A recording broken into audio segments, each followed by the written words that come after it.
नमस्कार दोस्तों, आप सभी का स्वागत है। और दोस्तों आज हम करने वाले हैं हिंदी का प्रैक्टिस सेट। तो चलिए दोस्तों बिना समय गंवाए अपनी वीडियो की शुरुआत करते हैं। और दोस्तों हमारा पहला क्वेश्चन है, भाषा की मूल इकाई है। दोस्तों आपको 4 ऑप्शन दिए गए हैं, आपको अपना राइट ऑप्शन चुन लेना है। तो दोस्तों भाषा की जो मूल इकाई है, वैसे तो दोस्तों भाषा की जो मूल इकाई है वो वर्ण होती है, लेकिन दोस्तों यहाँ पर वर्ण हमें ऑप्शन में नहीं दिया है, तो इसलिए दोस्तों भाषा की जो मूल इकाई है ना वो क्या होती है, ध्वनि होती है। दोस्तों वर्ण जो होता है ना वो ध्वनि का लिखित रूप होता है। दोस्तों यदि यहीं पे आपसे क्वेश्चन में पूछा जाता कि भाषा की सार्थक मूल इकाई क्या है, तो दोस्तों तब हमारे क्वेश्चन का आंसर हो जाता शब्द। यानी कि भाषा की जो सार्थक मूल इकाई क्या होती है दोस्तों, वर्ण होती, वो शब्द होती है। चलिए दोस्तों नेक्स्ट क्वेश्चन चलते हैं। नेक्स्ट क्वेश्चन है हमारा, मुझे बाहर जाना है में दोस्तों जो रेखांकित चिन्ह हुआ है हमें वो पहचानना है। तो दोस्तों आपको 4 ऑप्शन दिए गए हैं, आपको अपना राइट ऑप्शन चुन लेना है। तो दोस्तों मुझे बाहर जाना है, और दोस्तों ये चिन्ह किसका प्रयोग हुआ है इस बाद में, ये दोस्तों हुआ है पूर्ण विराम का। यानी कि दोस्तों हमारा राइट ऑप्शन ए का हो जाएगा, बिल्कुल सही हो जाएगा। अब दोस्तों प्रश्नवाचक चिन्ह ये कैसा होता है, तो दोस्तों ये इस प्रकार होता है। दोस्तों लाघव चिन्ह आपने दोस्तों देखा होगा, लाघव चिन्ह जो होता है जैसे डॉक्टर लिखा होता है, तो दोस्तों जब डॉक्टर को लिखते हैं ना हम संक्षेप में, वो हमारे लाघव चिन्ह का प्रयोग करते हैं। दोस्तों बात करें अल्प विराम, तो दोस्तों अल्प विराम कैसा होता है, तो दोस्तों एक प्रकार का कोमा के रूप में होता है, यानी कि इस प्रकार का होता है, मतलब ये। चलिए दोस्तों नेक्स्ट क्वेश्चन चलते हैं। नेक्स्ट क्वेश्चन हमारा, निम्न में से किस शब्द की वर्तनी सही है। तो दोस्तों आपको 4 ऑप्शन दिए गए हैं, आपको अपना राइट ऑप्शन चुन लेना है। तो दोस्तों जो हमारा बी ऑप्शन है ना वो बिल्कुल एकदम सही है, यानी कि आभ्यंतरिक, यानी कि ये वर्तनी बिल्कुल क्या है दोस्तों, हमारी एकदम सही है। चलिए दोस्तों नेक्स्ट क्वेश्चन चलते हैं। नेक्स्ट क्वेश्चन है हमारा, निम्नलिखित में से संज्ञा शब्द की पहचान कीजिए। तो दोस्तों आपको 4 ऑप्शन दिए गए हैं, आपको अपना राइट ऑप्शन चुन लेना है। तो दोस्तों संज्ञा शब्द बताना हमें। दोस्तों दोस्तों जो संज्ञा शब्द है वो क्या है हमारा, यानी कि ऑप्शन डी, यानी कि चातुर्य दोस्तों हमारा क्या है, संज्ञा शब्द है। अब दोस्तों मीठा, मधुर, चतुर, ये सभी दोस्तों क्या है, विशेषण है। और दोस्तों विशेषण वे होते हैं जो संज्ञा सर्वनाम, यानी कि किसी भी विशेष के क्या होते हैं दोस्तों, विशेषता बताते हैं। दोस्तों संज्ञा शब्द की दोस्तों जो विशेष शब्द है ना, हम उनकी जो पहचान है वो किसी व्यक्ति या वस्तु लगाकर भी कर सकते हैं। जैसे दोस्तों में दिया है मीठा, तो दोस्तों मीठा रसगुल्ला कह सकते हैं। दोस्तों जैसे कहा क्या, मधुर गाना कह सकते हैं। जैसे दोस्तों यहाँ पर लिखा है चतुर, चतुर क्या बोल सकते हैं, चतुर लड़का। यानी कि जिस शब्द के साथ व्यक्ति वस्तु क्या हो जाती है दोस्तों, इस्तेमाल हो जाती है ना, तो वो क्या होता है, हमारा विशेषण होता है। चलिए दोस्तों नेक्स्ट क्वेश्चन चलते हैं। नेक्स्ट क्वेश्चन है हमारा, संयुक्त सर्वनाम नामक सर्वनाम की एक पृथक श्रेणी का उल्लेख इनमें से किस विद्वान ने किया था। तो दोस्तों आपको 4 ऑप्शन दिए गए हैं, आपको अपना राइट ऑप्शन चुन लेना है। तो दोस्तों जो संयुक्त सर्वनाम की नामक जो एक श्रेणी है सर्वनाम की, इसका जो उल्लेख है वो हमारा किसने किया है, डॉक्टर डीमसितुस ने किया है। यानी कि हमारा क्या हो जाएगा दोस्तों, सी ऑप्शन एकदम राइट हो जाएगा। अब दोस्तों सर्वनाम क्या होते हैं, तो दोस्तों आप सभी को जानते होंगे कि संज्ञा के स्थान पर जो शब्द हम प्रयोग करते हैं ना उसे हम सर्वनाम कहते हैं। दोस्तों बात करें सर्वनाम, सर्वनाम कितने भेद होते हैं, तो दोस्तों सर्वनाम के 6 भेद होते हैं। और दोस्तों जो सर्वनाम शब्द कितने होते हैं, तो दोस्तों सर्वनाम शब्द कितने होते हैं हमारे, वो 11 होते हैं। चलिए दोस्तों नेक्स्ट क्वेश्चन में चलते हैं। नेक्स्ट क्वेश्चन है हमारा, मुझे छोटी बच्ची के लिए कुछ नए कपड़े खरीदने हैं, वाक्य में विशेषण बताना है। अब दोस्तों आपको पता होगा विशेषण क्या होते हैं, जो संज्ञा सर्वनाम की क्या होते हैं दोस्तों, विशेषता बताते हैं।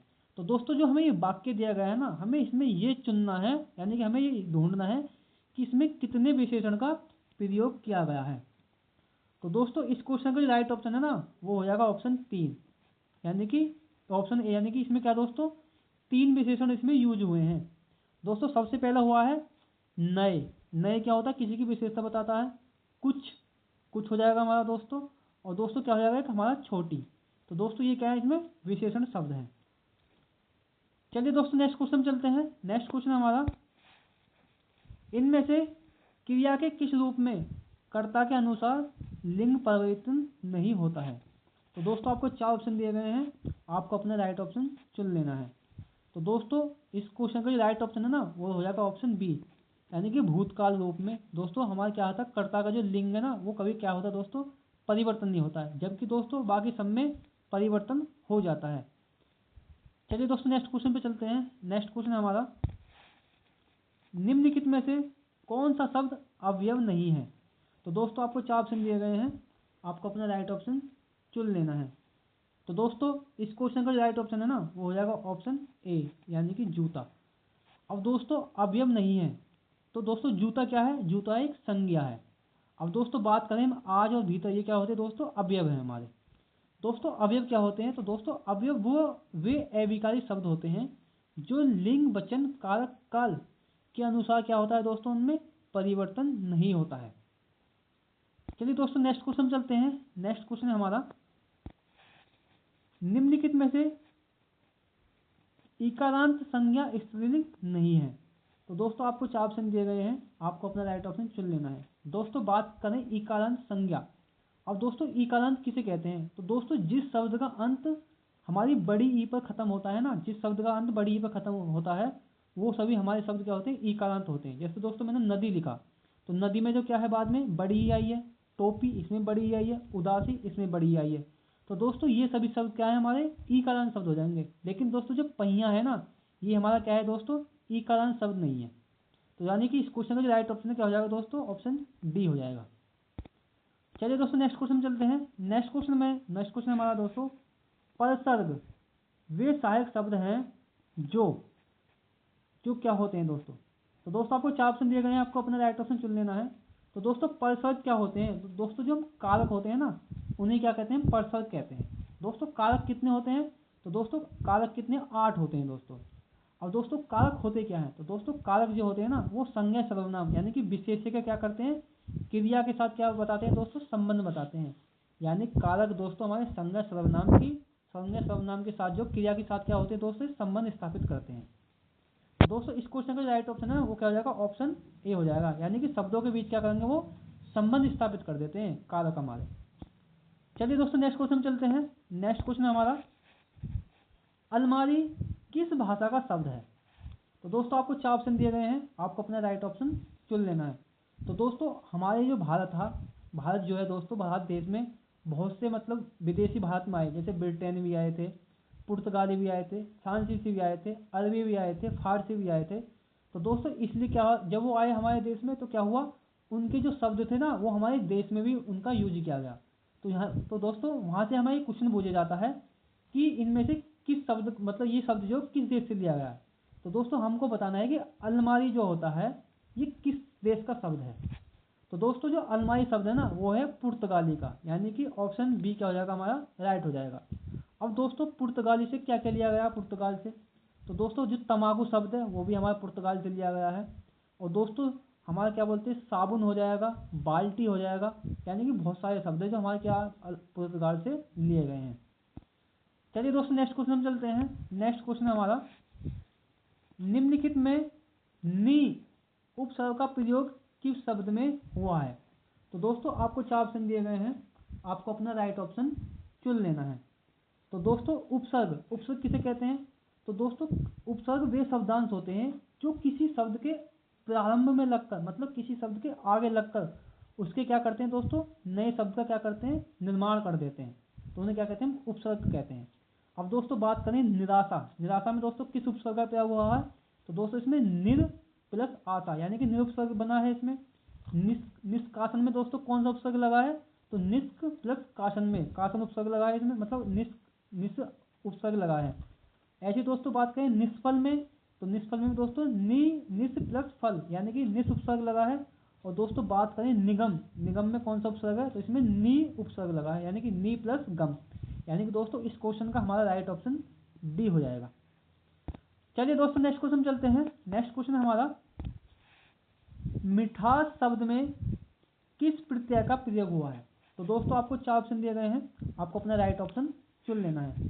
तो दोस्तों मिठास शब्द जो है इसमें दोस्तों किस उपसर्ग का प्रयोग हुआ है, तो दोस्तों इसमें आस उपसर्ग का प्रयोग, इसमें दोस्तों किसका प्रत्यय का प्रयोग बताना हमें, तो दोस्तों इसमें आस प्रत्यय का प्रयोग हुआ है, यानी कि सी ऑप्शन हमारा क्या हो जाएगा दोस्तों, राइट हो जाएगा। और दोस्तों प्रत्यय क्या होते हैं, दोस्तों प्रत्यय वे शब्दांश होते हैं, प्रत्यय जो किसी के बाद में लगकर क्या करते हैं, नए शब्द का निर्माण करते हैं। दोस्तों मैं आपको यहाँ बता दूं कि हमारी जो हिंदी है उसमें शब्द निर्माण की 4 विधियां हैं। कौन कौन सी है दोस्तों, तो पहली हो जाएगी हमारी संधि। दोस्तों सबसे पहले संधि हो जाएगी, समास हो जाएगी, उपसर्ग हो जाएगी और प्रत्यय हो जाएगी। चलिए दोस्तों नेक्स्ट क्वेश्चन चलते हैं। नेक्स्ट क्वेश्चन है हमारा, दिए गए शब्द का विलोम शब्द ज्ञात कीजिए। तो दोस्तों आपको 4 ऑप्शन दिए गए हैं, आपको अपना राइट ऑप्शन चुन लेना है। तो दोस्तों हमें दिया गया है ऊर्ध्वगामी। ऊर्ध्वगामी का हमें क्या बताना है, हमें विलोम शब्द बताना है। तो दोस्तों ऊर्ध्वगामी का मतलब होता है ऊपर की तरफ। तो दोस्तों जब हम ऊपर की तरफ जाएंगे तो इसका उल्टा क्या होगा, नीचे की तरफ। तो ऊर्ध्वगामी का जो विलोम शब्द है क्या हो जाएगा, अधोगामी हो जाएगा। यानी कि हमारा ए ऑप्शन क्या हो जाएगा दोस्तों, एकदम करेक्ट हो जाएगा।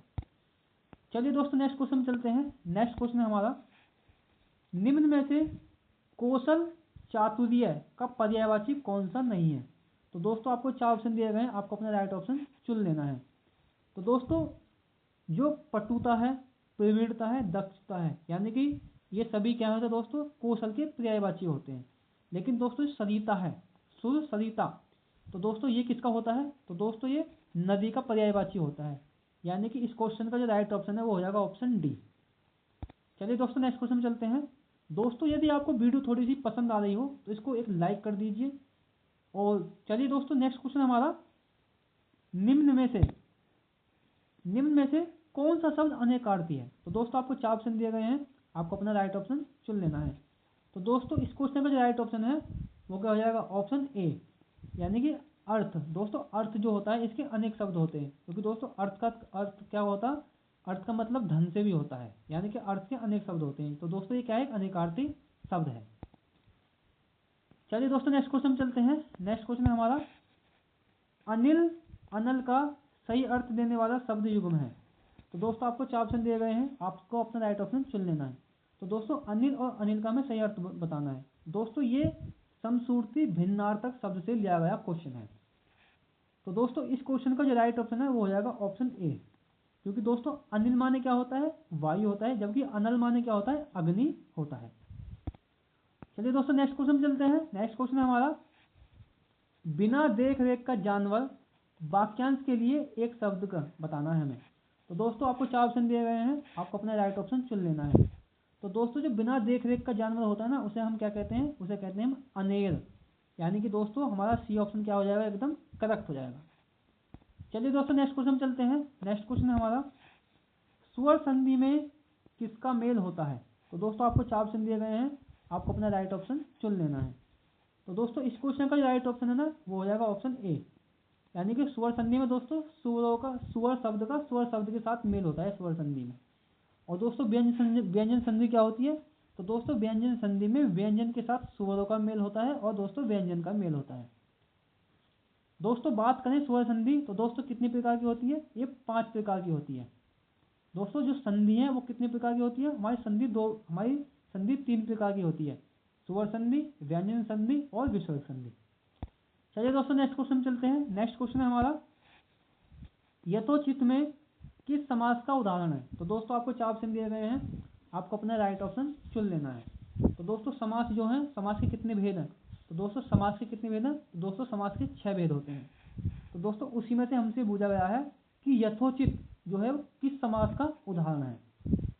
तो दोस्तों इस क्वेश्चन का राइट ऑप्शन है वो हो जाएगा ऑप्शन बी, यानी कि अवयवी समास।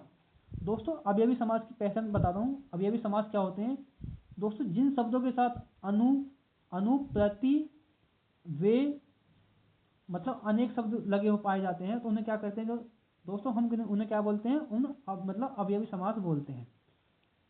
चलिए दोस्तों नेक्स्ट क्वेश्चन चलते हैं। नेक्स्ट क्वेश्चन हमारा, राम ने कहा कि मैं पढ़ूंगा, वाक्य में कि मैं पढ़ूंगा ये बताना है दोस्तों क्या है, ये संज्ञा उपवाक्य है, विशेषण उपवाक्य है, क्रियावचन उपवाक्य है। तो दोस्तों आपको 4 ऑप्शन दिए गए हैं, आपको अपना राइट ऑप्शन चुन लेना है। तो दोस्तों इस क्वेश्चन का राइट ऑप्शन हो जाएगा वो हो जाएगा ऑप्शन ए, यानी कि ये क्या है दोस्तों, ये संज्ञा उपवाक्य है। चलिए दोस्तों नेक्स्ट क्वेश्चन चलते हैं। नेक्स्ट क्वेश्चन हमारा दोस्तों, स्थायी भाव के उत्पन्न के कारण को क्या कहते हैं। तो दोस्तों जो स्थायी भाव जो उत्पन्न होता है वो किसके कारण होता है, हमें क्वेश्चन में बताना है। तो दोस्तों आपको 4 ऑप्शन दिए गए हैं, आपको अपना राइट ऑप्शन चुन लेना है। तो दोस्तों जो स्थायी भाव उत्पन्न होते हैं ना उसे क्या कहते हैं, विभाव कहते हैं, यानी कि इस क्वेश्चन का जो डी ऑप्शन है बिल्कुल राइट हो जाएगा।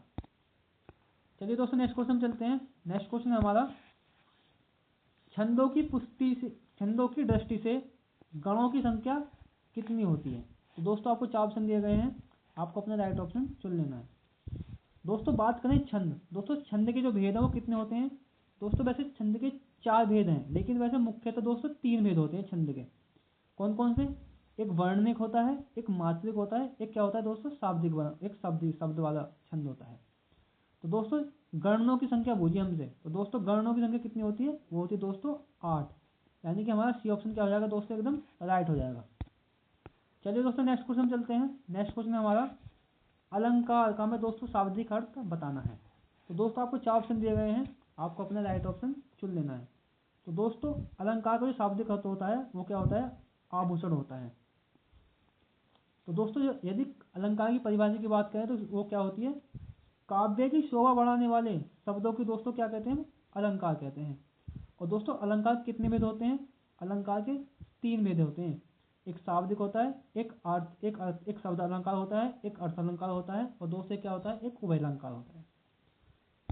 चलिए दोस्तों नेक्स्ट क्वेश्चन चलते हैं। नेक्स्ट क्वेश्चन हमारा ढोल के अंदर पोल कहावत का दोस्तों में सही अर्थ बताना है। तो दोस्तों आपको 4 ऑप्शन दिए गए हैं, आपको अपना राइट ऑप्शन चुन लेना है। तो दोस्तों ढोल के अंदर पोल इस कहावत का जो सही अर्थ है, यानी कि ऑप्शन डी हमारा क्या हो जाएगा दोस्तों? राइट हो जाएगा। यानी कि दिखावा कुछ और गुण कुछ नहीं, मतलब किसी चीज़ का हम भारी दिखावा कर रहे हैं लेकिन उसमें गुण दोस्तों कुछ नहीं है। चलिए दोस्तों नेक्स्ट क्वेश्चन चलते हैं। नेक्स्ट क्वेश्चन हमारा पूर्व मध्यकाल को हिंदी साहित्य में किस नाम से जाना जाता है। तो दोस्तों आपको 4 ऑप्शन दिए गए हैं, आपको अपना राइट ऑप्शन चुन लेना है। तो दोस्तों इस क्वेश्चन का जो राइट ऑप्शन हो जाएगा वो हो जाएगा ऑप्शन सी। दोस्तों बात करें हिंदी साहित्य की, तो दोस्तों हिंदी साहित्य का जो काल विभाजन है वो किसने किया था? तो दोस्तों वो आचार्य रामचंद्र शुक्ल ने जो हिंदी साहित्य का काल विभाजन किया था, दोस्तों वो सबसे प्रमाणिक माना गया है। और दोस्तों उनके अनुसार हिंदी साहित्य को कितने भागों में बांटा गया है? 4 भागों में बांटा गया है। एक आदिकाल हो जाएगा दोस्तों, एक रीतिकाल हो जाएगा, एक भक्तिकाल हो जाएगा, और एक दोस्तों क्या हो जाएगा? गद्यकाल हो जाएगा। चलिए दोस्तों नेक्स्ट क्वेश्चन चलते हैं। नेक्स्ट क्वेश्चन है हमारा इनमें से हिंदी के प्रथम सूफी कवि कौन थे। तो दोस्तों आपको 4 ऑप्शन दिए गए हैं, आपको अपना राइट ऑप्शन चुन लेना है। तो दोस्तों इस क्वेश्चन का राइट ऑप्शन है वो हो जाएगा ऑप्शन डी, मुल्ला दाऊद। चलिए दोस्तों नेक्स्ट क्वेश्चन चलते हैं। नेक्स्ट क्वेश्चन हमारा अवधि किस उपभाषा वर्ग की बोली है। तो दोस्तों आपको 4 ऑप्शन दिए गए हैं, आपको अपना राइट ऑप्शन चुन लेना है। तो दोस्तों अवधि जो है वो किस भाषा की है? यानी कि पूर्वी हिंदी की, यानी कि हमारा बी ऑप्शन क्या हो जाएगा? राइट हो जाएगा। दोस्तों पूर्वी हिंदी में क्या कौन सी होती है, यानी कौन कौन सी उपभाषाएं आती हैं? तो अवधि आती है, बघेली आती है, और दोस्तों कौन सी आती है? छत्तीसगढ़ी आती है। दोस्तों पश्चिम हिंदी जो इसमें हमारी कितनी 5 भाषाएं आती हैं। दोस्तों बिहारी हिंदी जो इसमें 3 भाषाएं आती हैं, और दोस्तों जो राजस्थानी हिंदी है इसमें हमारी 4 उपभाषाएं आती हैं। दोस्तों दोस्तों हिंदी भाषा में कुल 18 बोलियां हैं, जिन्हें 5 उपभाषाओं में दोस्तों बांटा गया है। चलिए दोस्तों नेक्स्ट क्वेश्चन चलते हैं। नेक्स्ट क्वेश्चन हमारा केंद्रीय हिंदी प्रशिक्षण संस्थान किस विभाग के तहत कार्यरत है। तो दोस्तों आपको 4 ऑप्शन दिए गए हैं, आपको अपना राइट ऑप्शन चुन लेना है। तो दोस्तों केंद्रीय हिंदी प्रशिक्षण संस्थान जो है वो राजभाषा विभाग के अंतर्गत कार्य करता है, यानी कि दोस्तों हमारा ए ऑप्शन क्या हो जाएगा? एकदम राइट हो जाएगा। चलिए दोस्तों नेक्स्ट क्वेश्चन चलते हैं। तो दोस्तों ये कुछ इंपॉर्टेंट क्वेश्चन थे जो मैंने आपको करा दिए हैं, और दोस्तों वीडियो आपको कैसी लगी आपको कमेंट में बताना है, और दोस्तों इस वीडियो को एक लाइक जरूर करना है, जिससे दोस्तों हमें थोड़ा सा मोटिवेशन मिलेगा और हम इससे अच्छी आपको और वीडियो बना के लेकर आएंगे। तो चलिए दोस्तों नेक्स्ट क्वेश्चन मिलते हैं आपसे नेक्स्ट वीडियो में, तब तक के लिए जय हिंद जय भारत।